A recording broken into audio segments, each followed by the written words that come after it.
बिस्मिल्लाहिर्रहमानिर्रहीम यार, This call is now being recorded. Sorry for starting the class late. अच्छा जी, अब हम शुरू करते हैं बेटा। बिस्मिल्लाहिर्रहमानिर्रहीम।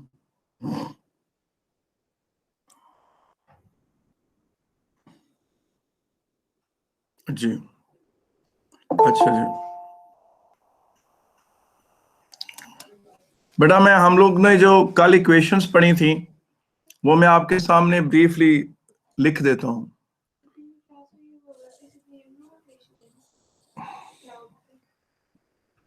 ये देखिए, हमने कल इस तरह की कोई चीज पढ़ी थी, एक्सपोनेंशियल डिक्रीज, और उसके बाद हमने चीजें पढ़ी थी एक्टिविटी।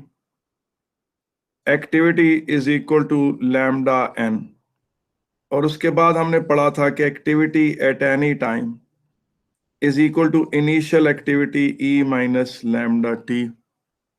फिर हमने पढ़ा था mass of radioactive substance at any time is equal to initial mass minus lambda t. पांचवा पॉइंट है कि उसके बाद हमने पढ़ा था count rate is equal to initial count rate minus lambda T. छठा था जी number of undecayed atoms is equal to initial number of undecayed atoms minus lambda t. सातवां पॉइंट था जनाब के हाफ लाइफ और डिके कांस्टेंट 0.693 के बराबर होते हैं। जी मैं क्वेश्चन करूंगा, बिल्कुल क्वेश्चन करूंगा, और नए क्वेश्चंस करूंगा। जो सुबह 2 किए थे वो नहीं करूंगा, अगले क्वेश्चंस करूंगा। सुबह मैंने सिर्फ 2 किए थे और हाफ लाइफ पढ़ाई थी। उसके बाद जनाब हमने पढ़ा था कि एक्टिविटी जो है वो काउंट रेट से इस तरह से रिलेटेड है। पॉइंट नंबर जो ये 8 है, ये मैं बाद में इसको एक्सप्लेन कर दूंगा इन डिटेल। हमने एक्टिविटी और काउंट रेट को रिलेट किया था, और प्लस हमने ये पढ़ा था कि number of undecayed atoms over Avogadro's constant is equal to mass of substance in gram over molar mass, और ये दोनों क्वांटिटीज नंबर ऑफ मोल्स के बराबर थी। और फिर हमने पढ़ा था कि activity at any time is equal to initial activity divided by 2 raised power n। ये वाला n जो था ये नंबर ऑफ मोल्स था, ये वाला n नंबर ऑफ क्या था, मोल्स, और ये वाला n number of half life था।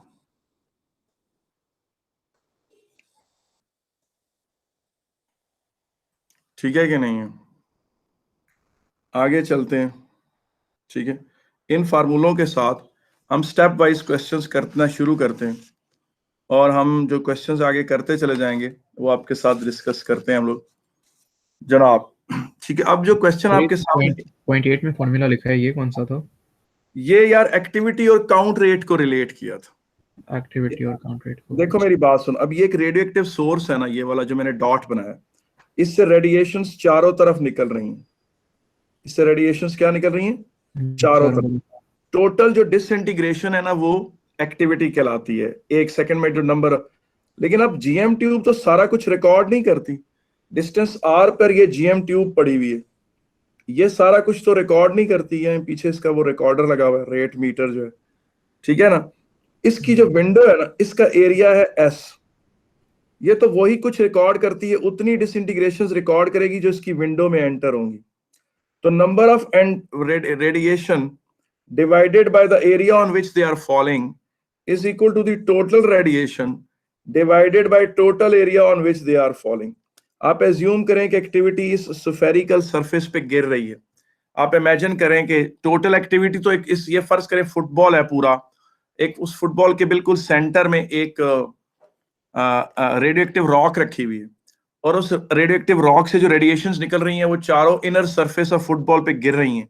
तो total over total is equal to part over part, ये समझो रेशियो लगाई है हमने। ठीक है ना। इसमें एस क्या है? इसमें S area of the window है, यानी वो जो जीएम ट्यूब की विंडो है ना, ये वाली जिसके ऊपर रेडिएशंस गिरी हैं वो है एरिया ऑफ विंडो है, और ए एक्टिविटी है। A total activity, total number of disintegrations जो 4 पाई आर स्क्वायर के रीजन में जाके गिर रही हैं, that is equal to total activity over total area on which it is falling is equal to the part of activity divided by part of the part area on which they are falling। ठीक है कि ये एक ratio use की, total over total is equal to part over part कर दिया। ठीक है, मैंने ये सुबह के लेक्चर में इसको काफी देर लगाई है इस पर, वो वीडियो अपलोड हो गई है अभी, वो आप बेशक देख लीजिएगा। उसमें मैंने ये चीज, मैंने सुबह की वीडियो में 2-3 काम किए हैं। एक तो ये फार्मूला प्रूव किया पॉइंट नंबर 8 वाला, प्लस मैंने 2 न्यूमेरिकल करवाए हैं, और उसके बाद मैंने हाफ लाइफ मैयर करने के तरीके डिस्कस किए हैं, 2 या 3। अब हम शुरू करते हैं न्यूमेरिकल नंबर 3। ठीक है, और वो आज मैंने ग्रुप कुछ आपको 3 न्यूमेरिकल भेजे थे, 5, उनमें से 2 हमने कर लिए थे, और अभी हम करने लगे हैं तीसरा न्यूमेरिकल। ठीक है कि अब ये न्यूमेरिकल का मैं रेफरेंस भी आपको दे देता हूं। ये है जनाब जून 2009 पेपर 4। ठीक है, उस वक्त बेटा वेरिएंट्स नहीं होते थे, यानी पेपर 41, 42 या 43 नहीं होता था, एक ही पेपर आता था, पेपर 4। ठीक है ना। अब उसमें देखिए, sources of alpha particles are frequently found to contain traces of helium gas. ठीक है कि नहीं। Sources of alpha particles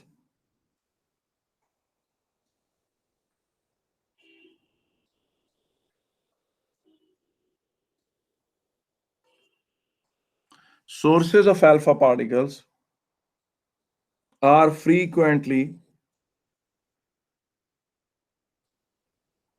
found to contain helium gas।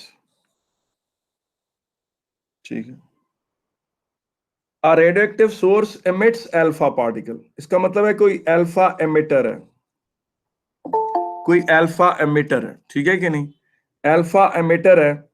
और RAS का मतलब है रेडियोएक्टिव सोर्स। अल्फा एमिटर जिसकी एक्टिविटी जो है वो है 3.5 into 10 raise to power 6 becquerel, या 3.5 into 10 raise to power 6 second -1। The alpha particles are collected over a period of 40 days। ठीक है, अल्फा पार्टिकल्स को क्या किया गया है, 40 डेज तक कलेक्ट किया गया है। ठीक है कि नहीं। और वो बेटा बंद, each alpha particle becomes helium atom. Each alpha particle becomes alpha helium atom. ठीक है, 1 helium atom, each alpha particle becomes 1 helium atom. ये मैं अभी क्वेश्चन ही लिख रहा हूं। ठीक है ना। By reference to half life, by reference to half life suggest why it may be assumed that rate of emission of alpha particle is constant। हाँ जी, वो कहता है कि why rate of emission of alpha particle is constant। जी ये question जनाब, why rate of emission of alpha particle is constant, it may be assumed। जी हाँ।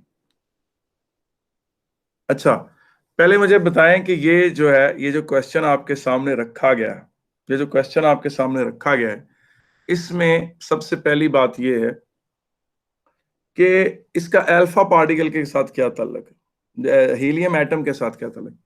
आप देखिए, आपको ओ लेवल में जब टीचर्स पढ़ाते हैं तो वो किस तरह पढ़ाते हैं, वो बताते हैं जी कि ये 2 प्रोटॉन्स हैं, ये 2 न्यूट्रॉन्स हैं, और इसके पास ये 2 इलेक्ट्रॉन्स हैं, तो ये हीलियम एटम है। ठीक है ना, ये क्या है, हीलियम एटम। ठीक है, ये हीलियम एटम है, इससे 2 प्रोटॉन और 2 इलेक्ट्रॉन छीन लिए जाएं तो ये अल्फा पार्टिकल है। इससे 2 प्रोटॉन और 2 न्यूट्रॉन छीन लिए जाएं तो ये क्या है, ये अल्फा पार्टिकल। ठीक है कि नहीं, 2 इलेक्ट्रॉन्स छीन लिए जाएं तो ये अल्फा पार्टिकल। ठीक है, आप मुझे बताएं कि ये बात उन लोगों को कैसे पता चली थी, जिस बंदे ने सबसे पहले ये डिस्कवर किया था, उसको कैसे पता चली थी कि ये अल्फा पार्टिकल। ये इस तरह से पता चला था कि उसने, ये एक लेड कंटेनर था, ये एक लेड कंटेनर के अंदर एक रेडियो एक्टिव सोर्स उसने रखा हुआ था। और इसको उसने कनेक्ट कर दिया एक ट्यूब से। ये देखिए, ये वैक्यूम पंप है, ये इसके साथ ये ट्यूब है, ठीक है ना। और इस ट्यूब में यहां प्लेट एक लगा दी उसने, ये तार बाहर ले गया। ये जो चीज है ना, ये जो पर्पल में है, ये तार है, ठीक है। और यहां उसने एक और प्लेट रखी, यहां उसने ये वायर आ गई, ये वायर यहां आकर हाई वोल्टेज सोर्स के साथ कनेक्ट हुई। ठीक जी, ये उस बंदे की बात बता रहा हूं जिसने सबसे पहले ये डिस्कवर किया था कि अल्फा पार्टिकल हीलियम गैस है। और यहां पर बेटा आप लगा लें, ये वायर है, वायर सारी जो है वो पर्पल कलर में, पर्पल कलर में सारी क्या है, वायर है, ठीक है कि नहीं। और जो ये है ना ब्लू कलर में, ये ब्लू कलर में ये सारी शीशे की ट्यूब है, ठीक है कि नहीं। और जो कुछ ये चीज है, ये जो ग्रीन कलर में, ये लेड कंटेनर है, ठीक है ना। और इसके अंदर जो ब्लैक डॉट हमने बड़ा सा मोटा सा बनाया हुआ है, वो रेडियो एक्टिव सोर्स, RAS का मतलब है रेडियो एक्टिव सोर्स। अब यहां से जिस बंदे ने पहली दफा डिस्कवर किया था कि ये अल्फा पार्टिकल्स है, यहां से आपको पता है अल्फा पार्टिकल्स एमिट हो रहे थे। वो अल्फा पार्टिकल, अच्छा यहां से उसने पहले क्या किया, इसको लगाने से पहले यहाँ लिड था एक, उस लिड को हटाने से पहले उसने वैक्यूम पंप ऑन करके सारी गैसें सब कुछ बाहर निकाल दी। यानी यहां पर एक परफेक्ट वैक्यूम था, यहां क्या था, एक परफेक्ट वैक्यूम था। और उसके बाद उसने ये वाला लिड बाय सम मैकेनिज्म रिमूव कर लिया, ये लिड हट गया जनाब। तो क्या हुआ, इधर से अल्फा पार्टिकल्स निकलकर इस जगह फैलना शुरू हो गए। अब बेटा एक अल्फा पार्टिकल ने क्या करना होता है, एक अल्फा पार्टिकल ने कहीं से 2 इलेक्ट्रॉन पिक करने होते हैं, तो अल्फा पार्टिकल क्या बन जाता है, हीलियम एटम बन जाता है। अब इस जगह पर आपको पता है हीलियम गैस इकट्ठी होगी कुछ दिनों तक, उसने काफी दिन, ये 40 डेज का जो जिक्र कर रहे हैं ये उसी एक्सपेरिमेंट का जिक्र। फिर क्या किया उसने, उसने यहां से जो वायर थी, ये देखें एक रेड कलर में मैं वायर, ये देखें ये फिलामेंट लगाया उसने, और यहां से इसको हीट अप किया। फिलामेंट जब कैथोड को लगा, ये कैथोड है, फिलामेंट की हीटिंग से कैथोड हीट अप हुआ, उससे इलेक्ट्रॉन एमिट हुए, एनोड पॉजिटिव हुआ, और कैथोड से इलेक्ट्रॉन निकले सीधे एनोड की तरफ गए, कैथोड से इलेक्ट्रॉन निकले सीधे एनोड की तरफ गए। उन्होंने रास्ते में हीलियम एटम्स को क्या किया, एक्साइट किया। यानी ये हीलियम एटम है, ये उसके इलेक्ट्रॉन है 2, करंट के इलेक्ट्रॉन आकर उसके इलेक्ट्रॉनों को लगे और उसके इलेक्ट्रॉनों को हायर ऑर्बिट में उछाल दिया, एक्साइट कर दिया। जब वो उन्होंने जंप डाउन किया, उन्होंने लाइट एमिट की, तो उधर से जो लाइट उस ट्यूब से एमिट हुई, उस लाइट को जब एनालाइज किया गया, वो प्रिज्म के साथ गुजार कर उसकी डिस्पर्शन देखी गई, तो उन्होंने कहा मारो ये तो हीलियम का स्पेक्ट्रम है। मैंने आपको याद है जब स्पेक्ट्रम पढ़ाया था तो मैंने कहा था कि in fact element can be recognised on the basis of their line emission spectrum. उन्होंने कहा कि ओहो ये तो हीलियम एटम वो है, ये स्पेक्ट्रम है हीलियम का। उसने कहा इसका मतलब है कि जो रेडियो एक्टिव सोर्स से चीज निकल कर यहाँ इकट्ठी होती रही है कई दिन तक, वो हीलियम गैस बन गई। उसने कहा वो हीलियम गैस कैसे बन सकती है, ऐसा क्या हुआ, मैंने तो इस ट्यूब के अंदर कोई केमिकल रिएक्शन तो नहीं हुआ। तो फिर उसने कहा कि हीलियम गैस अगर वो बनी है तो लाजमी बात है वो हीलियम न्यूक्लियस एमिट हुआ होगा, रेडियो एक्टिव सोर्स ने हीलियम न्यूक्लियस एमिट किया होगा, रेडियो एक्टिव सोर्स ने हीलियम न्यूक्लियस एमिट किया होगा। ठीक है, ये देखें ये आ गया सामने 2, आपको पता है, ये देखें आप हीलियम न्यूक्लियस। फिर उसने ये खुद ही एज्यूम कर लिया कि हीलियम न्यूक्लियस अगर एमिट हुआ होगा तो उसने खुद ही 2 इलेक्ट्रॉन कहीं से पिक करके वो हीलियम एटम बन गया होगा। तो वहां से उसने पहली दफा कंक्लूड किया कि अल्फा पार्टिकल्स असल में जो हैं, अल्फा पार्टिकल्स असल में जो हैं वो क्या हैं, वो हीलियम न्यूक्लियस है। तो ये वो उस एक्सपेरिमेंट का उसने क्वेश्चन का हवाला दिया, और वो कहता है कि फर्ज करें कोई रॉक है, ये कोई रॉक है, बड़ी सी रॉक है। अब फर्ज करें इसमें ये एक एटम है, ये ये जो मैंने सुर्ख डॉट बनाया, एक रॉक के अंदर एक डॉट बनाया है, ये फर्ज करो कहता है अल्फा पार्टिकल एमिट करता है। वो अल्फा पार्टिकल उस रॉक के अंदर ही कहीं ट्रैप हो जाता है, वो अल्फा पार्टिकल इस रॉक के अंदर ही कहीं ट्रैप हो जाता है और किसी से 2 इलेक्ट्रॉन पिक करके हीलियम एटम बना लेता है। उस रॉक के अंदर बहुत सारे हीलियम एटम्स इकट्ठे हो जाएंगे, तो जब वो बंदा उस रॉक को तोड़ेगा उसके अंदर से हीलियम गैस निकलेगी। तो ये जो कह रहा है ना कि sources of alpha particles are frequently found to contain traces of alpha particle, traces of helium gas, तो ये इसी तरह से पता चला था, उन्हें इसी तरह से पता चला था कि जनाब के वो हीलियम गैस और अल्फा पार्टिकल में कनेक्शन है। इनफैक्ट हीलियम एटम से 2 इलेक्ट्रॉन छीन ले तो अल्फा पार्टिकल बनता है, ठीक है कि नहीं। अब अल्फा पार्टिकल्स, अब इसमें क्वेश्चन में उसने सिर्फ ये पूछा है कि अल्फा पार्टिकल्स की एमिशन ऑलमोस्ट वो क्यों है, क्या कहते हैं, कांस्टेंट क्यों है। तो बेटा जिसकी हाफ लाइफ बड़ी थोड़ी हो, फर्ज करें हाफ लाइफ फ्यू मिनट्स की है, उसका काउंट रेट ड्यूरिंग द एक लैब एक्सपेरिमेंट के दौरान ही उसका काउंट रेट कम हो जाता है और आपको फील होता है कि कम हो रहा है, ठीक है ना। लेकिन जिनकी हाफ लाइफ ईयर्स पे मुश्तमिल है, वेरी ईयर्स, मिलियन ईयर्स पर, उनका काउंट रेट या उनकी जो एक्टिविटी है, या काउंट रेट या उनकी जो एक्टिविटी, बेशक आप ए प्लॉट कर लें या काउंट रेट प्लॉट कर लें, वो एक्टिविटी ने डिक्रीज तो होना है, लेकिन उसकी इनिशियल एक्टिविटी ए नॉट है, तो जब हाफ लाइफ आएगी वो ए नॉट ओवर 2 तो होगी। मगर अगर फर्ज करें ये 5000 ईयर्स है, तो आपके लैब के एक्सपेरिमेंट की जो ड्यूरेशन है वो तो बड़ी थोड़ी होती है, फ्यू आवर्स होती है। तो आपकी जो लैब की उस एक्सपेरिमेंट का जो ड्यूरेशन है, उस दौरान तो आपको उसकी एक्टिविटी ऑलमोस्ट कांस्टेंट ही फील होगी, वो तो इस तरह आपको नीचे जाती हुई नजर नहीं आएगी, क्योंकि वो इफेक्ट तो बहुत स्लोली हो रहा है। तो आप लिखें कि वो रेडिएक्टिव सोर्सेज जिनकी क्या कहते हैं हाफ लाइफ थाउजेंड्स ईयर्स पर मुश्तमिल है, उनकी एक्टिविटी एक लैब एक्सपेरिमेंट में या एक लैब ऑब्जर्वेशन के अंदर कभी भी आपको नीचे जाते हुए फील नहीं होगी, आपको एक्टिविटी ऑलमोस्ट कांस्टेंट नजर आएगी, ठीक है कि नहीं। इस क्वेश्चन का जवाब जो उसने पूछा था कि each alpha particle why, question ये था, यहां पर मैंने लिखा नहीं, कि वो ये है कि by reference to half life of the source suggest why it is may be assume that the rate of emission of alpha particle is constant. तो क्या जवाब होगा इसका? इसका जवाब ये होगा जनाब के इसका जवाब ये है कि क्या कहते हैं, the half life is in thousands of years. So if there is any decrease in activity, that is we cannot observe it, because our observation will last only for few minutes or for few hours, and during that hour the decrease in activity is negligible. ये जवाब है इसका, ठीक है कि नहीं। अब उसके बाद अगला क्वेश्चन देखते हैं, इसमें कोई खास न्यूमेरिकल नहीं था, मैंने फील किया इसके बजाय, नहीं बल्कि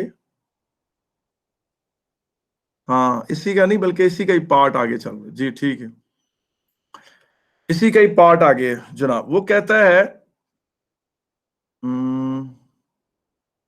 ठीक, उसको अभी नहीं हम करेंगे, अभी नहीं, हम will not do it right now, वो काफी उसके बाद में हम डिस्कस करेंगे। आगे चलते हैं जरा आसान क्वेश्चंस की तरफ जी। क्वेश्चन ये है, न्यूमेरिकल है, कि कोबाल्ट 60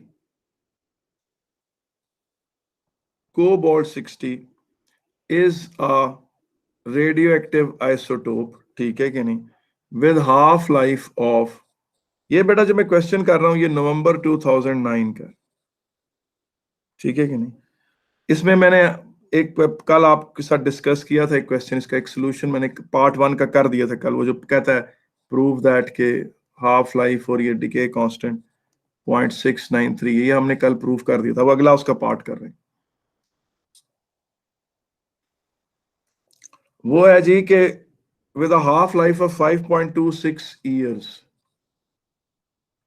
और इसको क्या कहेंगे 1.66 into 10 raised to power 8 seconds. Cobalt 60 source for use in laboratory has an activity of 1.8 into 10 raised to power 5 becquerels. अब क्वेश्चन ये है कि calculate the mass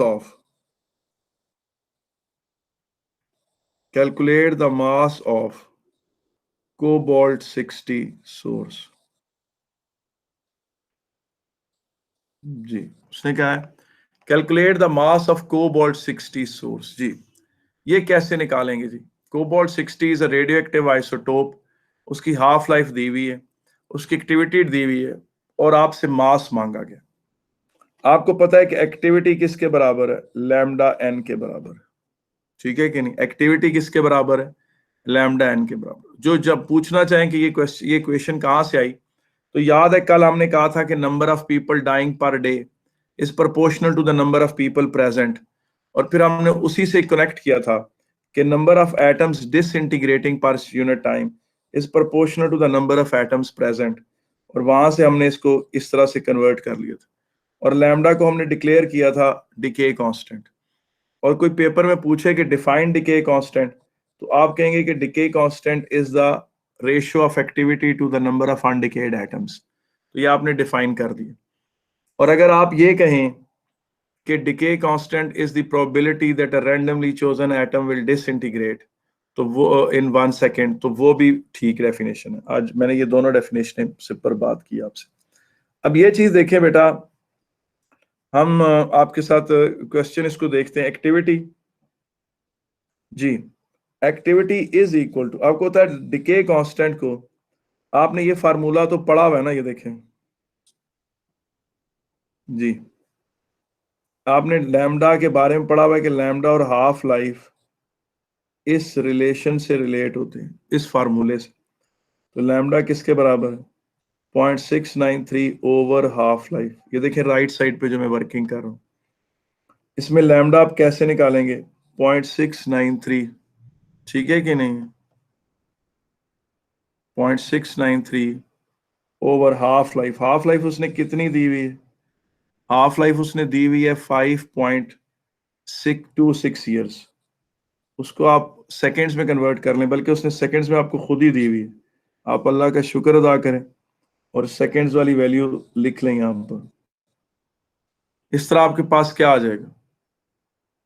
इस तरह देखें, सेकेंड्स वाली वैल्यू आप लिख लें, क्या है? 1.66 इंटू 10⁸ ठीक है कि नहीं? अब इधर आप फार्मूले में, फार्मूला आपके पास क्या है? फार्मूला है आपके पास,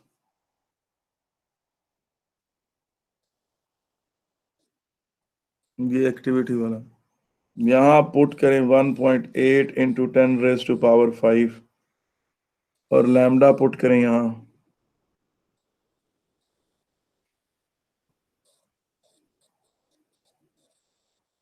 और यहाँ नंबर ऑफ एटम्स, अनडिकेड एटम्स। जब आपके पास नंबर ऑफ अनडिकेड एटम्स आ जाएंगे, तो क्या करना है आपने? नंबर ऑफ अनडिकेड एटम्स आ गए आपके पास।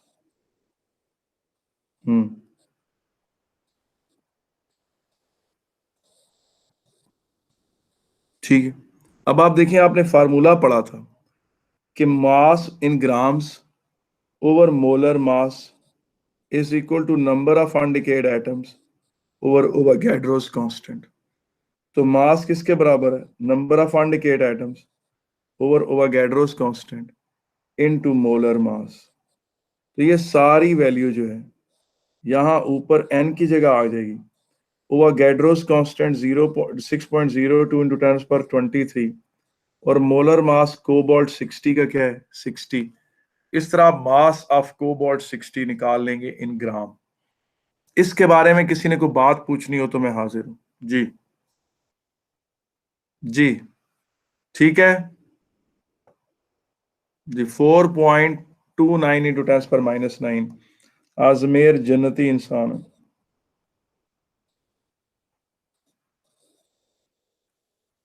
जी, अकॉर्डिंग टू आजमेर, आंसर मैं देख रहा हूं अकॉर्डिंग टू आजमेर। जी, किसी और ने कोई बात पूछनी? सैफ अली साजिद, इब्राहिम खलील, अफजा मरियम, जी बेटा कोई मसला है कि नहीं बताएं। हेलो, ठीक है, शाबाश शाबाश शाबाश शाबाश शाबाश। आगे चलते हैं और मजे का एक सवाल और आपके साथ करते हैं। देखिए,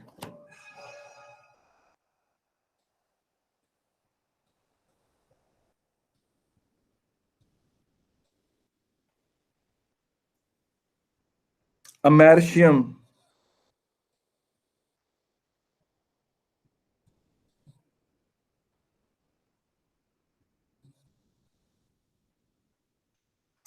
Americium 241 is an artificially produced radioactive element that emits alpha particles. ठीक है, ये अल्फा एमिटर है,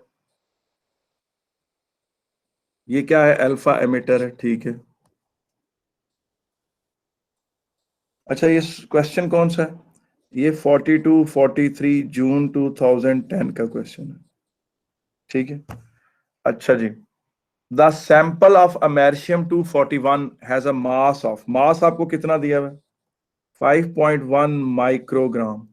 बेटा ये इतना कम मास क्यों दिया जाता है, मैंने आपको आज सुबह भी बताया था, दोबारा बता रहा हूं कि लैब में, स्कूल लैब में आप हमेशा जो रेडियो एक्टिव आइसोटोप्स होते हैं उनकी हमेशा थोड़ी अमाउंट लेते हैं। थोड़ी अमाउंट किस लिए होते हैं कि थोड़ी रेडिएशंस होंगी।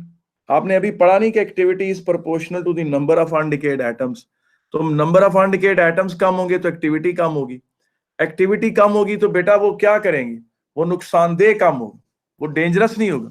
अगर आप फर्ज करें आप 5 किलो की रॉक उठा कर ले आए रेडियो एक्टिव की, वो तो 1 मिनट के अंदर या 10 मिनट के अंदर अंदर इतनी ज्यादा रेडिएशन आपके ऊपर फेंक देगी कि बंदा मर जाएगा। बंदा मरे ना तो कम से कम बीमार जरूर हो जाएगा।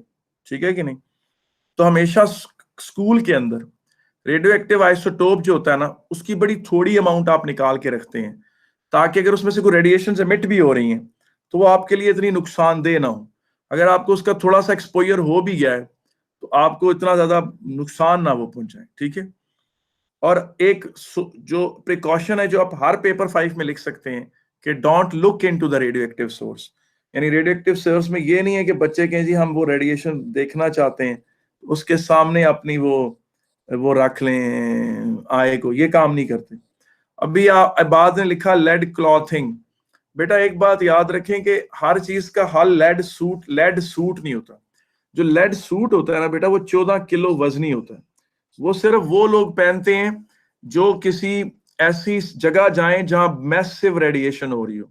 तो स्कूल में स्कूल लैब के अंदर बच्चे जो हैं वो 14 किलो का वो लेड सूट नहीं पहन सकते, वो भारी सा होता है, उसमें बहुत ज्यादा जगह पर लेड लगा होता है, वो प्रोटेक्टिव सूट होता है, वो आप नहीं पहनते। तो इसलिए आप हमेशा ये लिखेंगे कि we will take small amount. ठीक है कि नहीं। हाँ, लेड सूट न्यूक्लियर प्लांट्स में अंदर होता है, और वो भी उन लोगों वो पहनते हैं जो बड़ी उस जगह जाएं जहां बड़ी मैसिव रेडिएशन हो रही है। मिनी लेड सूट टाइप की चीज कम से कम मैंने नहीं सुनी है। ठीक है कि नहीं। जो खिड़की की तरफ बस ये करते हैं कि ये अगर आपकी स्कूल लैब है, ये देखें, ये आपकी स्कूल लैब है, ये कोई लार्ज विंडो है। ठीक है, ये आपकी स्कूल लैब है, ये देखें जरा, ये उसके साथ मैंने ये विंडो बनाई है, राइट साइड पे देखें। तो आप रेडिएक्टिव सोर्स को इस तरह रखते हैं कि उसकी रेडिएशन उस विंडो की तरफ जाए, और आप अपना जरा साइड पे खड़े होते हैं, जिस तरह ये पॉइंट ए पे ये वो बंदा खड़ा है जो रियल एक्सपेरिमेंट कर रहा है। तो एक सेफ डिस्टेंस पे खड़े होकर लेड सूट को इस तरह लेड सोर्स को, लेड कंटेनर को जिसमें रेडिएक्टिव सोर्स है, उसको इस तरह रखें कि उसमें से उसका मुंह विंडो की तरफ खोलें, और हमेशा माइक्रोग्राम्स में रेडिएशन लें, माइक्रोग्राम में लें आप अमाउंट उसकी रेडिएक्टिव सोर्स की, ताकि वो डेंजरस ना हो। अच्छा, अब वो कहता है जी इतने की भी एक्टिविटी अच्छी खासी बता रहा है। वो कह रहा है जी कि इसकी एक्टिविटी 5.9 10 रेज़ टू पावर 5 बेकरल्स, काफी बड़ी एक्टिविटी है इसकी। ठीक है कि नहीं है। और आपसे पूछा क्या क्या है, आपसे पूछा गया है कि नंबर ऑफ अनडिकेड एटम्स निकालें। ठीक है कि नहीं। उसके बाद आपसे पूछा गया है कि इसका आप वो लैम्डा निकालें।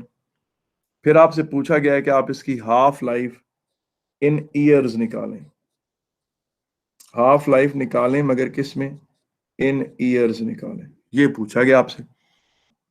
और आपने दूसरा उसने कहा है कि जनाब के ये क्वेश्चन आपको, ठीक है, इसको कैसे हल करेंगे जी, इस क्वेश्चन को कैसे हल करेंगे। ठीक है कि नहीं जी। How will we solve this question जी। सबसे पहले बेटा हम क्या करेंगे कि हम जो है ना, ये मास है, हम ये फार्मूला लगाएंगे, mass in grams over molar mass is equal to number of undecayed atoms over Avogadro's constant. अगर आप देखें तो ये आपने एक्चुअली नंबर ऑफ मोल्स के दो फार्मूले जोड़े हुए हैं।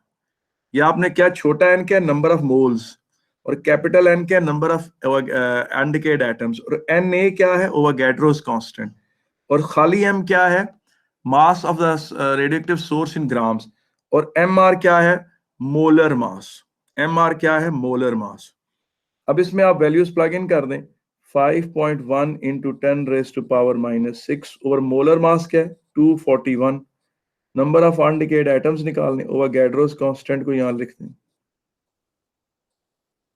तो इसको हल किया तो आपके पास n किसके बराबर आया, 1.27 इंटू 10⁻16 एटम्स।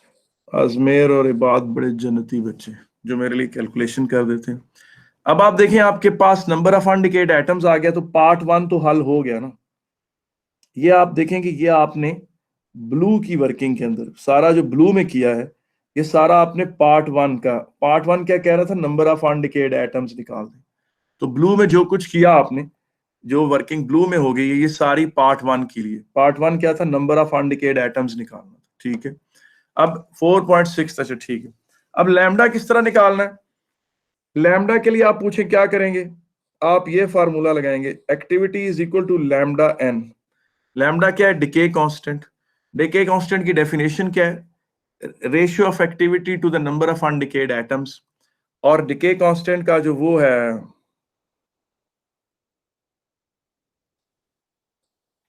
एक्टिविटी कितनी, ये गिवन थी यहां पर, ये देखिए वहां से ले आए एक्टिविटी जहां से गिवन है, 5.9 into 10⁻5 over number of undecayed atoms यहां से आ जाएंगे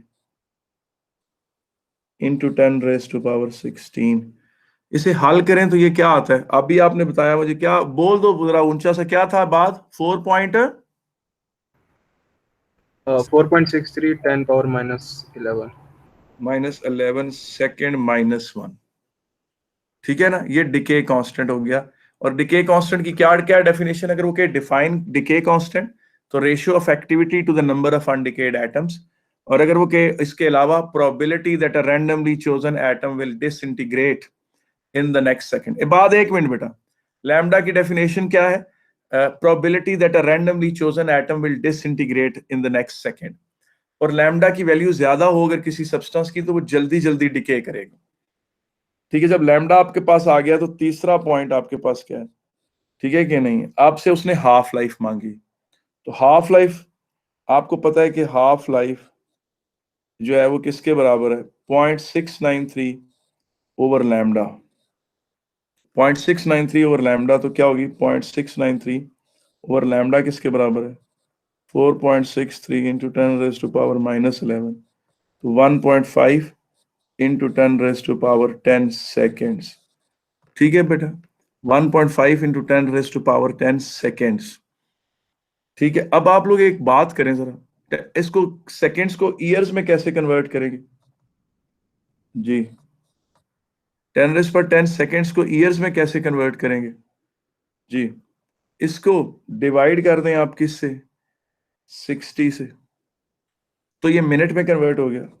एक और 60 से डिवाइड करें तो ये क्या हो जाएगा, आवर्स में कन्वर्ट हो गया। 24 से करेंगे तो डेज में कन्वर्ट हो जाएगा।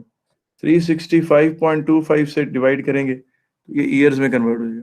474.16 ईयर्स। शाबाश बेटा, तुम लोगों की क्या बात है जी। बेटा किसी को ना समझ आई हो तो मैं हाजिर हूं जी। जी बाकी सब लोग बेटा ठीक है, जन्नतियों, बेटा सबको समझ आ गई कि नहीं आई है, हादी, मोहम्मद अहमद, इब्राहिम खलील, राहिम, माशाल्लाह, ठीक है, Raja Raja Azeem the great, Hadi Ali good, okay, Afza, शाबाश मोहम्मद अहमद, शाबाश, ठीक है, ठीक, जबरदस्त, उमैर द ग्रेट, अल्लाह पाक सबके दर्जे बुलंद करे। अच्छा जी, अब यार सवाल थोड़ा मजे का सवाल आ रहा है, इट्स ए गुड। अच्छा मैंने एक क्वेश्चन बेटा डेलिबरेटली ओमिट किया है, वो ये था, वो जून 2009 का क्वेश्चन मैंने ओमिट किया है, क्योंकि उसका क्वेश्चन पार्ट भी बड़ा ही मुश्किल है। हम उसे डिस्कस करेंगे लेकिन आराम से। वो जो नहीं होते जो 20 साल में सबसे खबीस तरीन क्वेश्चन आए होते हैं, तो वो जून 2009 का था, उसका पार्ट बी, वो अल्फा वाला का, वो हम इंशाल्लाह उससे आराम से डिस्कस करेंगे।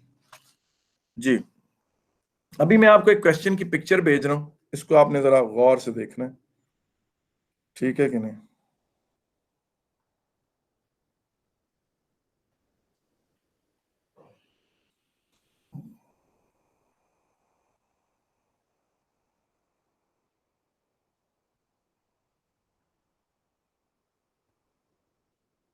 जी, ये क्वेश्चन आप देखें सब लोग, ठीक है कि नहीं। और ये आपको मैंने भेज दिया, सब लोग देखें। और ये क्वेश्चन है जनाब जून 2005 का, और अच्छा सवाल है, इसका स्टैंडर्ड बहुत अच्छा।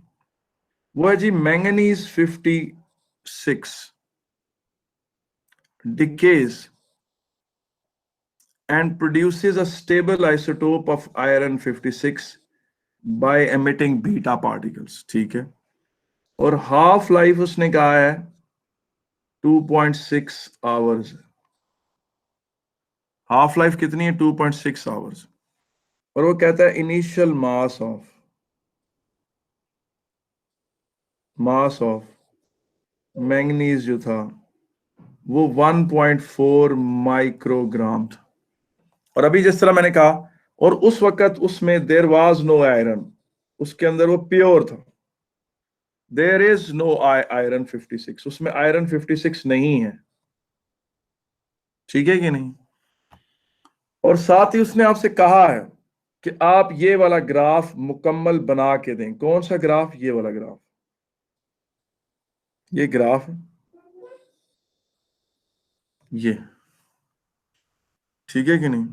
इसके वाई एक्सिस पर उसने कहा है मास ऑफ आयरन,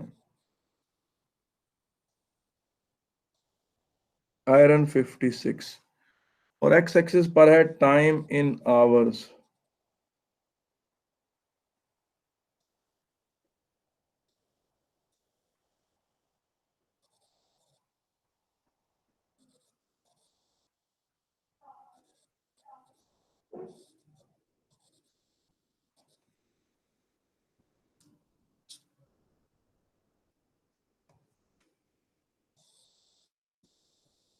ये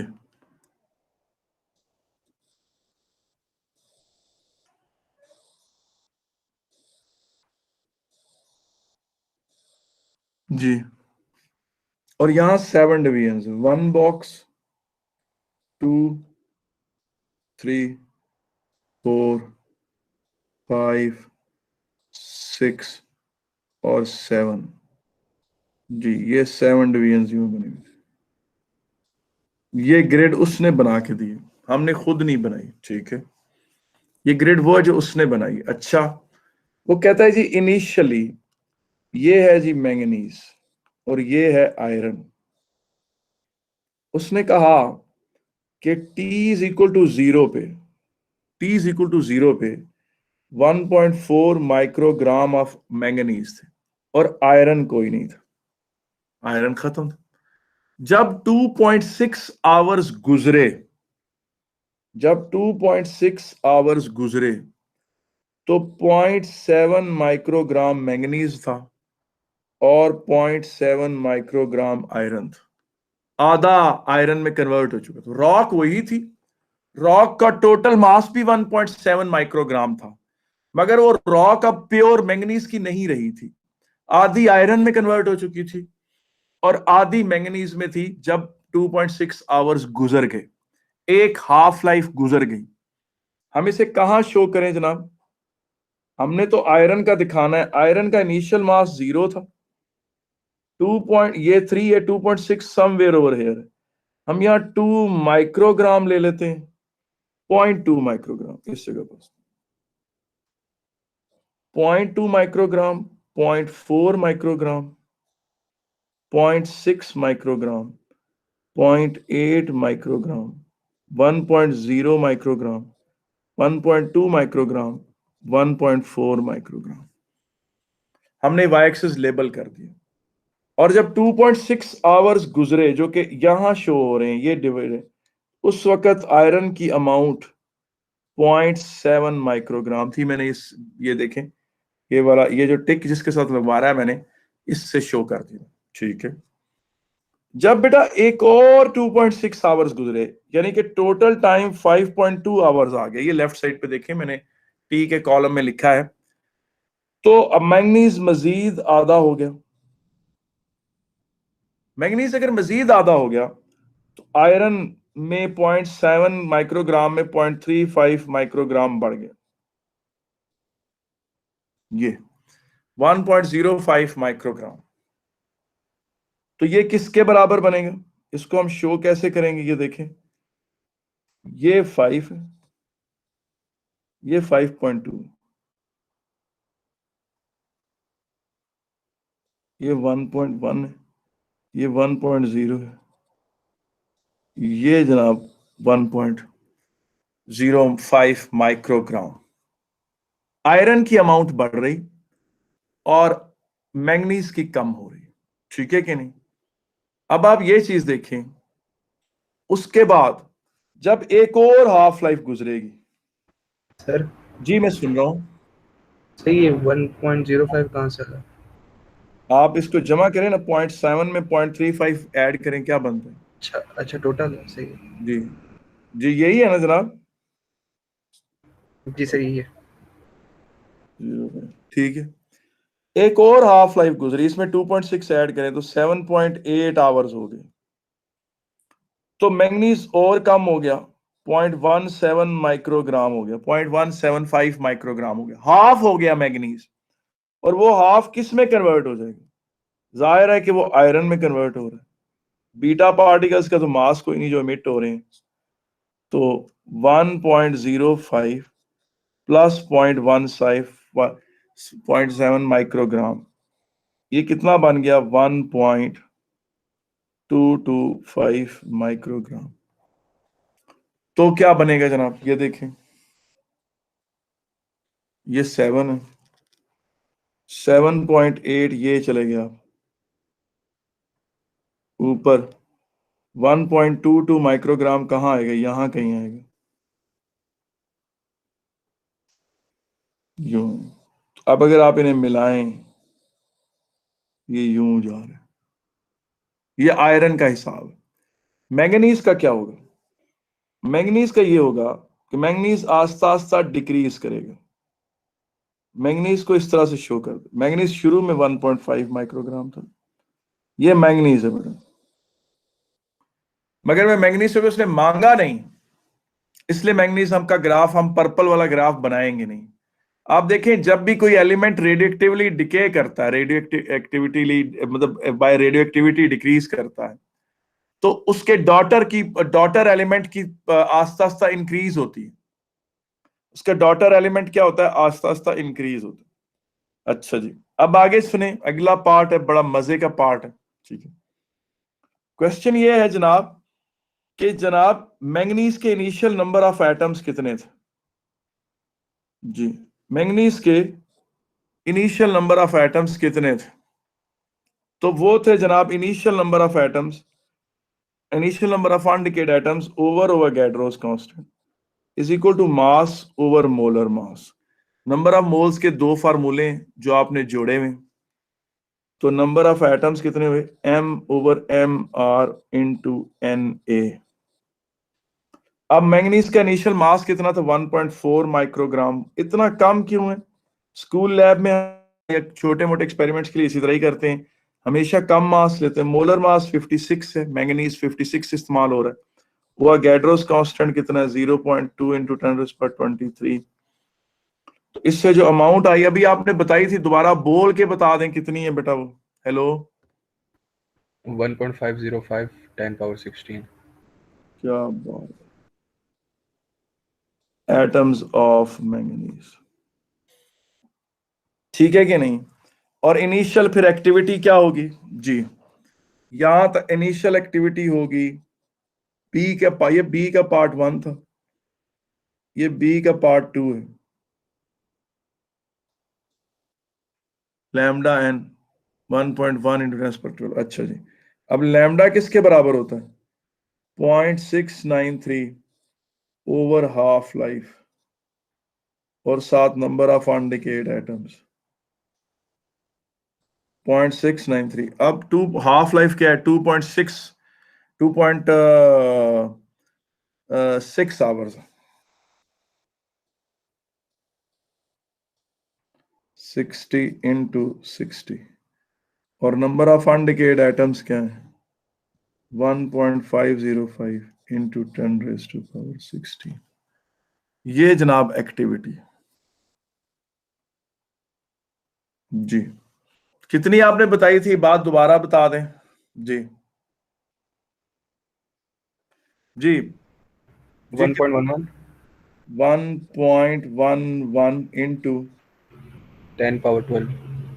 10⁻12। ठीक, जबरदस्त। ये एक्टिविटी आ गई। अब यार इसके बाद इससे भी मजे का क्वेश्चन शुरू हो रहा है। वो कहता है determine the time. C part है। वो कहता है डिटरमिन द टाइम। कौन सा टाइम? डिटरमिन द टाइम, वो टाइम निकालना है जब mass of iron 56 divided by mass of manganese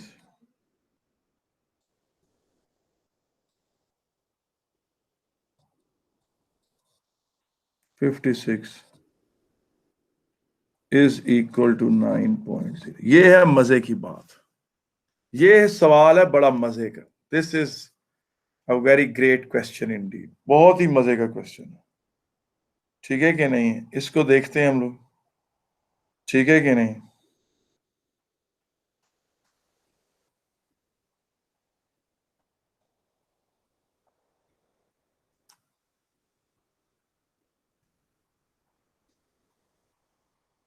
ठीक है कि नहीं? अब देखते हैं किस तरह से।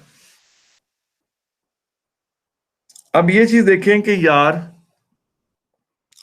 आयरन किस में कन्वर्ट हुए? सॉरी, आयरन ही मैंगनीज किस में कन्वर्ट हुए?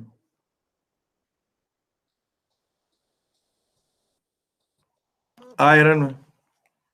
मैंगनीज किस में कन्वर्ट हो रहा है बेटा? आयरन में। ठीक है कि नहीं? तो अब देखें ये जो रेशियो है, इसका मतलब है कि मैंगनीज अगर 1 है, आयरन 9 है। आयरन देखें, ये 9 का मतलब है 9/1। 9 का मतलब ये जो आप देखें, मैं जिसको भी ब्लू में कर रहा हूं कि उसने कहा 9 आयरन की मैंगनीज के साथ रेशियो 9/9 हो, या 9 हो या 9/1 हो। 9/1 का मतलब है कि मैंगनीज अगर 1 है तो आयरन 9 है। मगर ये गौर से सुनने वाली बात है, ये 9 भी तो सारे का सारा पहले मैंगनीज ही था ना। तो इसका मतलब मैंगनीज पहले 10 था और आयरन 0 था। जितना भी आयरन बना है मैंगनीज के अंदर से बना है। तो इसका मतलब है वो आपसे टाइम मांग रहा है। वो टाइम जब मैंगनीज के number of undecayed atoms divided by initial atoms जो है, वो रेशियो जो है 1/10 हो जाए। यानी मैंगनीज का जब नंबर ऑफ एटम्स डिक्रीज करके 1/10 हो जाए, आप काइंडली वो टाइम निकाल कर बताएं। ये क्वेश्चन है। मैं दोबारा आपको बताता हूं। उसने कहा कि मुझे आयरन 56 ओवर मैंगनीज 56 की जो रेशियो है वो 9 है। वो क्या है? वो 9 है। आयरन 56 और मैंगनीज 56 की रेशियो क्या है? 9 है। वो कहता है कि जनाब आप मुझे बताएं कि वो टाइम कब होगा। वो टाइम कब होगा जब आयरन और मैंगनीज की रेशियो 9 हो जाए। तो ये इस तरह से होगा। ये इसको इसको आप 9/1 कह लें और कहें कि यानी is actually asking for this time कि जब मैंगनीज का एक एटम हो और आयरन के 9 हो। तो बंदा सोचे कि आयरन के ये 9 भी तो पहले तो मैंगनीज के ही थे। गोया मैंगनीज 10 से 1 हो। यानी गोया वो टाइम निकालें जब मैंगनीज के नंबर ऑफ एटम्स 1/10 रह जाएं ओरिजिनल से। मुझे बताएं ये बात समझ में आई आप सबको कि नहीं? जी जी बेटा, ये बात समझ में आई? नहीं आई? बात करनी है। जी जी जी ठीक। जी जी जी। इबाद में तुम्हें समझा। देखो इबाद वो कहता है कि मुझे वो टाइम चाहिए। इबाद उसने क्वेश्चन ये कहा है कि मुझे वो टाइम चाहिए जब आयरन 56 ओवर मैंगनीज 56 9 हो जाए, मुझे वो टाइम चाहिए, यानी 9 हो जाए या 9/1 हो जाए, इस तरह कह लें। अब आपको पता है कि मैंगनीज जो है वो आयरन में डिके कन्वर्ट हो रहा है बाय एमिटिंग बीटा पार्टिकल। इसका मतलब है कि वो टाइम चाहिए जब आयरन के 9 एटम हो, मैंगनीज का 1 हो। मगर देखे, बंदा सोचे वो 9 भी तो पहले मैंगनीज के ही थे ना, गोया मैंगनीज के एटम्स 1/10 हो जाए, यानी मैंगनीज पहले 10 था, तो वो टाइम कब आएगा जब मैंगनीज 1/10 हो जाए, ठीक है कि नहीं? यानी मैंगनीज पहले 10 था तो अब 1 हो जाए, यानी मैंगनीज के ये देखें, यहां से देखें कि नंबर ऑफ एटम्स 1/10 हो जाए जी, फ्रैक्शनल नंबर ऑफ एटम 1/10 हो जाए जी, ठीक है। अब इसको 0.1 कह लें, is equal to E minus lambda t, ठीक है कि नहीं? जबरदस्त, शाबाश। अब दोनों तरफ लॉग लगाएं बेटा। अल्लाह पाक आप सबके इल्म में इजाफा करे, अल्लाह पाक आप लोगों को फिजिक्स में मुहारत अता फरमाए, इतनी कि आप कमाल हो जाए, ठीक है। अब इसको देखें, ln of 0.1 is equal to minus lambda t ln e, ln e 1 हो जाता, ln ई क्या है? 1 हो जाएगा। आपको पता है, आपने लॉग्स पढ़े, लॉग ln ई जो है वो 1 हो जाता है।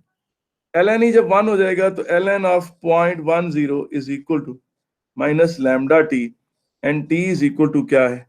Minus ln of 0.10 over lambda, ठीक है। अब लैम्डा किसके बराबर है?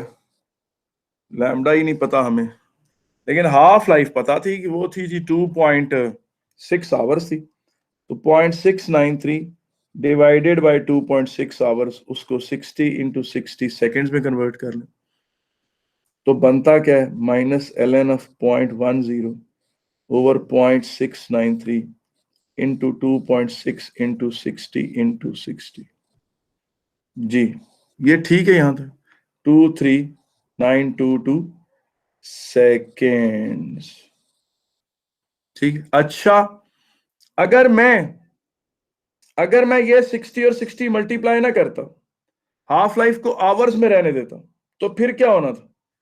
फिर मेरा आंसर भी किस में आना था बेटा? आवर्स में ही आना था जी। अभी क्या आएगा? इस तरह देखें, इस तरह क्या आ रहा है जनाब, इसको ln ऑफ 0.1 भी नेगेटिव होगा, नेगेटिव नेगेटिव 1 हो जाएगा, तो कोई ये कैलकुलेट करके मुझे बताए क्या बनता क्या है जी?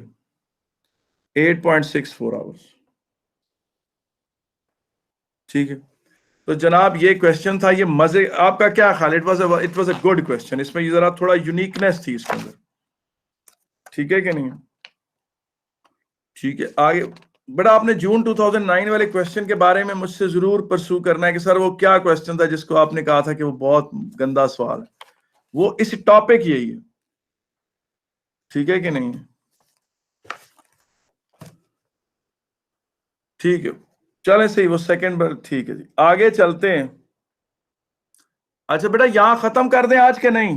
हेलो, बल्कि एक मिनट ठहरे, मैं छोटी सी एक चीज आपसे और बता दूं, इधर देखें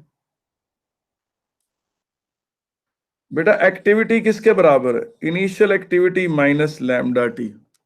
मैं एक आखिरी बात करके खत्म करता हूं, दोनों तरफ का लॉग ले लें,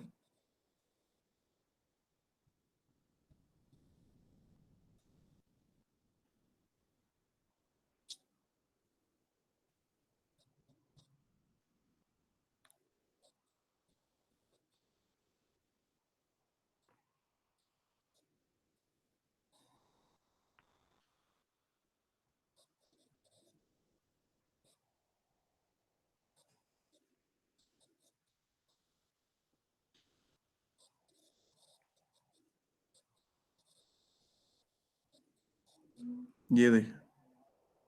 अब ये आपका अगर y है, ये c है, ये आपका m है, और ये x है, तो आप खुद देखें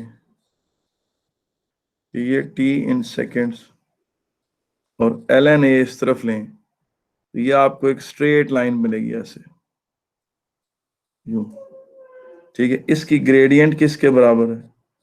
माइनस लैम्डा के, और ये पॉइंट किसके बराबर है? 0 ln a नॉट, ठीक है कि नहीं? और ग्रेडियंट जो है वो 0.693 ओवर 1/2, ठीक है कि नहीं? मुझे बताएं कोई मसला तो नहीं, ठीक है कि नहीं बेटा? अल्लाह पाक आपका कर, आप खैर करे आप सब लोगों के लिए। तो इंशाल्लाह बेटा ये रेडियो एक्टिविटी का एक आधा हिस्सा था, ये याद रखें। ये कौन सा था? ये रेडियो एक्टिविटी का एक 1/2 है।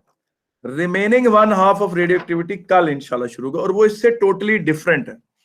जो अब रेडियो एक्टिविटी ये बेटा जो रिमेनिंग रेडियो एक्टिविटी है, मैं जरा रिकॉर्डिंग बंद कर लूं। ये रेडियो एक्टिविटी हाफ थी,